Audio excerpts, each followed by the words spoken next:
At just past 5 a.m. on Thursday, October 5th, 2017, in Stellenbosch, South Africa, a town situated 31 miles east of Cape Town, 61-year-old Teteteke Gqotsi, a father of six, was recovering from what had, by all accounts, been a successful abdominal surgery. With his surgery complete, now was the time for rest and recovery. Unable to walk, Teteke's nurse had him brought to another ward of the hospital, where he was placed in a room and a bed to recover in. The nurse, satisfied with how Teteteke was doing, stepped out of the room at 5:15 a.m. to get her patient fresh linens for his bed. Upon her return just minutes later, however, Teteteke had vanished. Assumedly, this predicament was met with confusion by the nurse, who likely searched nearby rooms for her patient, but when she came up with nothing, she alerted other members of staff. At this point, the hospital had allegedly decided to keep the matter secret, so as to not frighten Teteke's family nor other patients at the hospital for what could still be a fixable mistake. Perhaps Teteteke had been placed in one room, and the nurse thought she had placed him in another. Perhaps Teteteke had been taken out of the room by another nurse and placed somewhere else. Maybe Teteteke had even found his way into a wheelchair and managed to get lost somewhere in the hospital. However, none of these possibilities turned out to be the answer. If Teteteke was not at the hospital, maybe a family member had decided he was in good enough condition and was brought home early. 2 days later, on October 7th, the hospital decided to give Teteke's family a call to make sure. A family member answered the phone, and the hospital staff member asked if Teteteke was home. The family member, now confused and concerned, stated that he was not, insisting that he had never even left the hospital. Within the hour, Teteke's family was back at the hospital looking for him, but they too failed to find the 61-year-old. The next day, on October 8th, the family returned, this time with the Stellenbosch police, but after allegedly searching the entire hospital and hospital grounds, not even they could find where Teteteke had gone. For 2 entire weeks, Teteteke was missing, and nobody in Stellenbosch had seen him. However, by October 20th, he was found. Stellenbosch Hospital had been renovating parts of the building by the time Teteteke had received his surgery, and the process was still ongoing weeks later. One section of the renovations was in an isolated part of the building, where few staff members were typically seen, and even fewer now that the renovations had begun. It was there where workers removed a portion of the ceiling and met with a horrific sight: the corpse of Teteteke Gqotsi. The workers were horrified and confused, and quickly alerted members of staff at the hospital. Despite being found on October 20th, it would take almost an entire week for the hospital staff to notify Teteke's family about what they had found. On October 27th, Teteke's family returned to the hospital for questioning and to figure out what exactly had happened. Allegedly, the hospital had performed an autopsy on Teteke's body, stating that Teteteke had not died from complications in the abdominal surgery procedure, and that he had been placed in the ceiling after he was already dead. Though I have struggled to find multiple sources corroborating this claim. The fact of the matter is that Teteteke Gqotsi was found dead in the ceiling of Stellenbosch Hospital 2 weeks after he had gone missing. Not even 2 years later, another man would be found dead under eerily similar circumstances.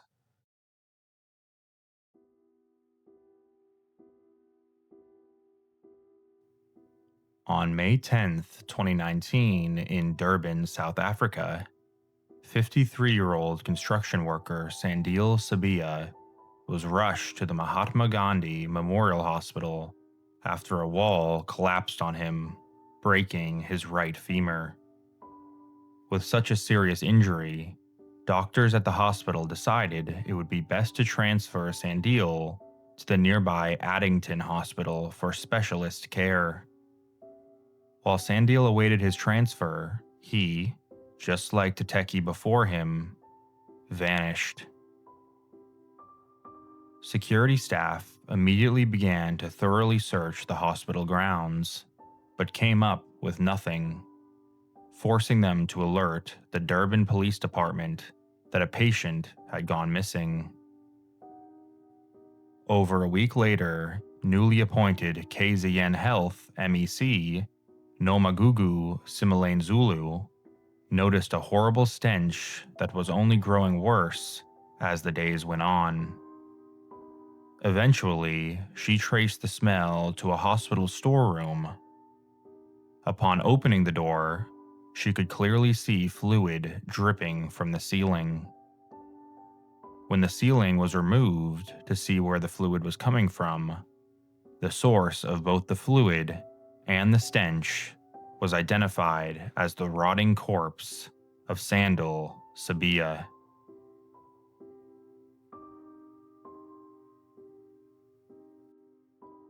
Reddit user FoxNet93 put together a thorough post on r/unresolved mysteries covering Tetetteke's story, as well as the eerily similar story of Sandile Sibiya, and provided 3 possible explanations for how these two men met such a horrifying and mysterious fate.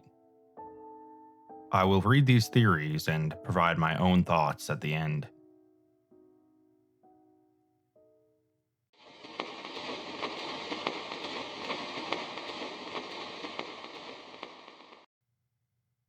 This internet theory poses that the cases are related and were carried out by a hospital staff member who worked at Stellenbosch Hospital in 2017 and later relocated to working at Mahatma Gandhi Memorial Hospital by 2019.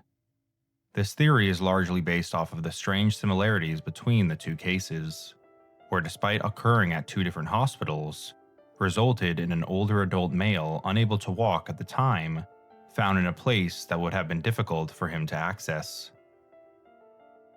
If investigators looked into this possibility at all after Sandile Sibiya's death, it is not noted in any sources. Circumstances in this theory are also largely questionable in terms of security. While it seems odd that no one noticed either man moving around, it would also pose the same challenge to a staff member moving a body. Something concealable, such as a wheeled medical cart, would be highly unlikely due to both victims being full-grown adult males. The average male height in South Africa is listed as 5'5", and average weight listed as 158.5 pounds. In the case of Teteteke Gqotsi, the nurse is said to have only left the room for a short period of time. It is possible that the nurse could be incorrect in her recollection, or purposefully left out information, but information regarding this has not yet been discussed. Although it may sound far-fetched, it wouldn't be the first case of a hospital staff member being the cause of a body found in an odd spot inside of a hospital. On November 8, 1999 in Colorado Springs, Jennifer Watkins' body would be found wrapped in plastic in an infrequently used stairwell of Memorial Hospital. She had been the victim of sexual assault and murder. Her case went cold until 20 years later, when DNA evidence would identify her killer as hospital employee Ricky Severt.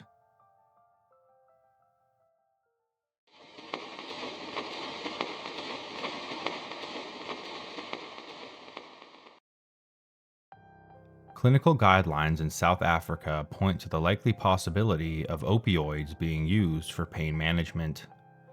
In the case of Sandile Sibiya, a broken femur would be a likely injury to receive significant pain management for.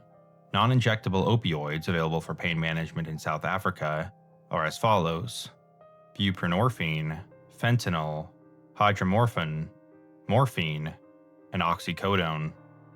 Weaker opioids are also available, but would not be typical for use of this type of injury. Opioids are not typically associated with causing drug-induced psychosis symptoms, except for in cases of withdrawal in long-term users. Short-term opioid use has been associated with auditory and visual hallucinations in uncommon cases, particularly when the dosage is too high for the patient. The most commonly associated opioids with this side effect include the 5 listed available options in South Africa, with the most commonly attributed to morphine and fentanyl, combined with other adverse potential side effects reported, such as paranoia and sleep disturbances, could have resulted in a feeling of needing to hide or escape. A significant amount of information about Tetetteke's case is more difficult to apply this theory to, but as these are different cases that occurred in separate locations during separate time periods, it is also plausible that although they were found the same way, the reason why may be completely unrelated. If the time frame provided the nurse is correct, it appears there was closer patient monitoring to notice potential adverse symptoms.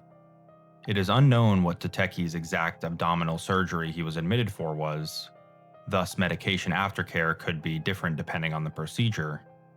Anesthesia provided during the surgery could also cause adverse effects.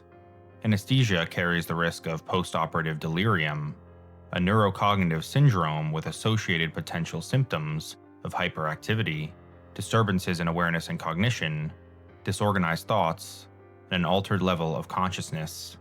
Populations more commonly impacted include older adult males, those with baseline memory impairments, and those prior conditions like diabetes or hypertension. Teteteke was a 61-year-old adult male, but any of his prior conditions are unknown. Still, even if an adverse medication effect caused a crisis state, both men would have had incredible difficulty walking, let alone climbing into a ceiling. Sandile presented with a broken femur, which is a significant injury. In most cases of recovery, patients require rehabilitation to begin bearing weight on the leg and walking. In some cases, patients are able to walk with the use of a walker 48 hours after surgery. While news sources don't report if Sandile had underwent surgery before the planned transfer, broken femurs require immediate medical care, with surgery typically happening 24 to 48 hours after to ensure the bone heals properly. If the information was left out, it's possible that Sandile could have underwent surgery and may have been able to walk a few days later when he went missing. With the assistance of a walker, however, the act of climbing into the ceiling would have been extremely difficult and painful. One condition, excited delirium, a controversial diagnosis, first identified in 1985, is a possibility for explaining the development of uncommon strength or ability during a substance-induced episode of delirium. The condition begins a cycle of delirium, agitation, paranoia, panic, and increased strength that typically ends in cardiac or respiratory arrest. Excited delirium is not a recognized diagnosis in the Diagnostic and Statistical Manual of Mental Disorders.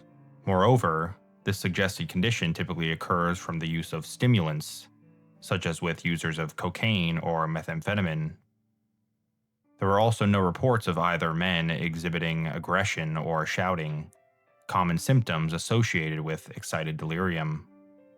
With less details about Tetetteke's condition upon admission, it is difficult to determine how challenging walking would be, despite a potentially altered state. A source on physiotherapy guidelines for general abdominal surgery recommends that patient recovery is improved with walking, typically with the assistance of a nurse or physiotherapist, the day after surgery. Statements shared by the family indicated they did not believe the possibility of him being able to walk or climb into the ceiling.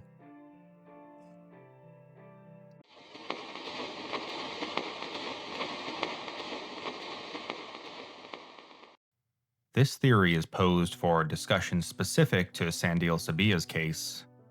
Previous reports on the hospital pointed to overcrowding, specifically in the mental health unit, with a lack of specialized staff to attend to consistent patient overview and care. Before the found remains were identified as Sandile, workers thought the body was that of a missing mental health patient. Statistically, individuals with serious mental illness are more likely to be the victim of a violent crime versus being the perpetrator. This theory is not to inflict further stigma on a vulnerable population. There have been cases where a mental health patient has attacked another patient, resulting in death. In October 2022, a 69-year-old man residing at Western State Hospital near Tacoma, Washington, was alleged to have been murdered by his roommate, another long-term mental health patient. In March 2020, a 15-year-old psychiatric patient left his room and stabbed a post-operative woman on a different floor, causing multiple facial wounds. At Clifton T. Perkins Hospital in Howard County, Maryland, multiple incidents of this occurred in a short time frame. Clifton T. Perkins is a maximum and medium security facility tasked with the need for consistent surveillance and assessment. Factors for these incidents include lack of staff training, safety policies, and oversight.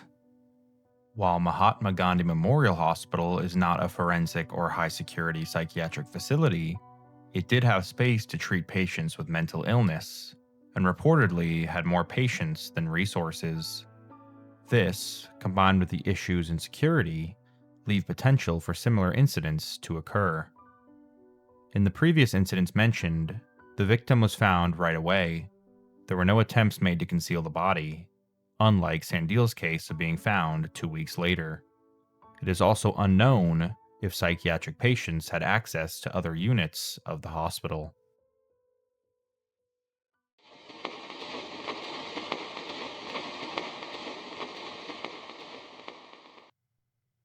I suppose it is possible that there was a member of staff that may have transferred from one hospital to another that was responsible for both Teteteke and Sandile's death. But unless the two men were sedated in some manner, in all likelihood, there would have been evidence of a struggle, and it would have been very difficult to get these men out of their rooms without anyone noticing. I also find the drug-induced psychosis explanation to only explain part of the story.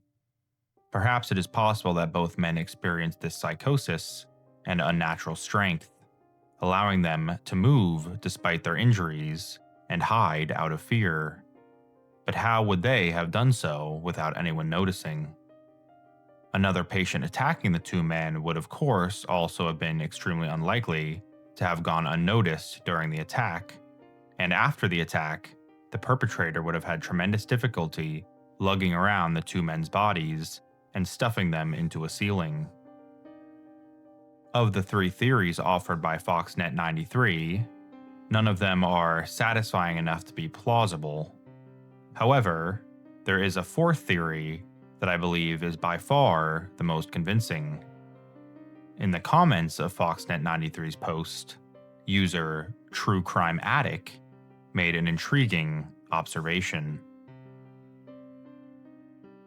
I've worked in South African hospitals for the last 8 years, both in the Western Cape and KZN.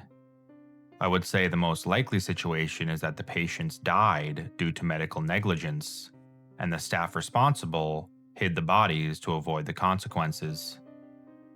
I can't comment on the abdominal surgery patient, but there's no way a man with a broken femur could get into the ceiling on his own, no matter what drugs he was on.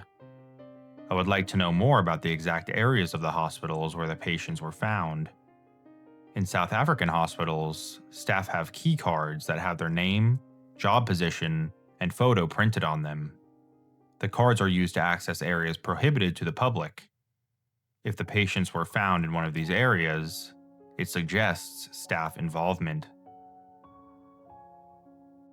True Crime Addict's theory, along with what others in the comments mentioned about how difficult it would be to hide a dead body inside a drop ceiling, makes it plausible that not only was a staff member responsible for hiding the bodies, but that it was likely a group effort. According to the unfortunately few reports, neither of the bodies seem to have sustained any wounds that would explain their deaths.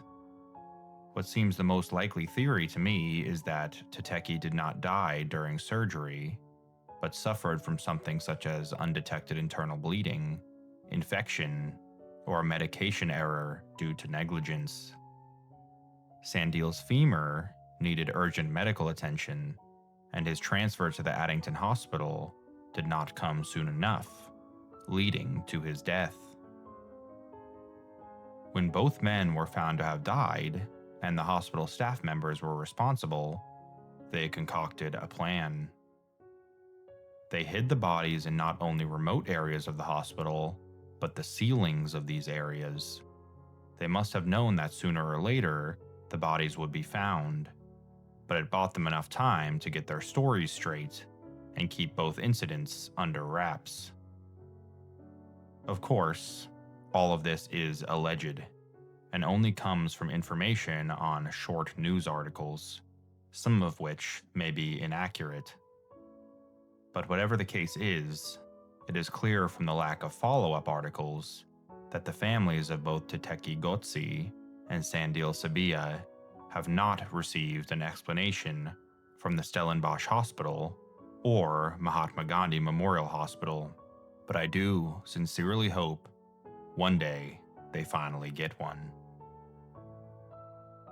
If anyone has more information on these cases or have theories of their own, leave them in the comments below, and perhaps that can lead us closer to the truth.